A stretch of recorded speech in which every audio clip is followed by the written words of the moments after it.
So Ryan Garcia was recently on the Tonight Show with Jimmy Fallon, and he announced that his next opponent is going to be Conor Benn in September. I have so many questions. First and foremost, Ryan Garcia is a WBC champion, and Conor Benn is signed to Zuffa.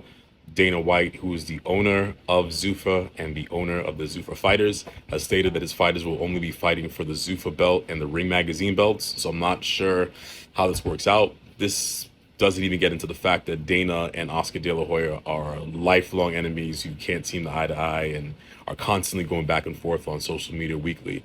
So that seems to put a bit of an obstacle in this fight. That being said, Oscar has said that he's willing to put aside whatever differences they have in order to make the fight happen.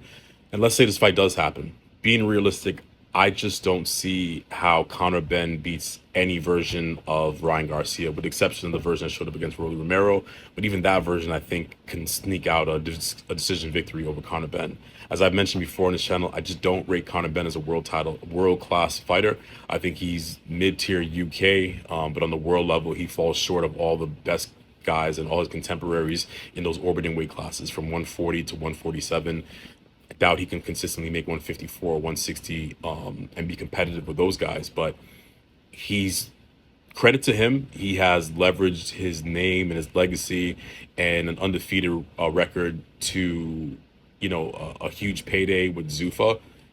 I just don't see the quality wins on his resume. I don't see the in-ring talent. And, if we're just being fully transparent, by no means am I taking a shot at the kid, but since he popped hot, his shots have had no pop. That's just the truth of it.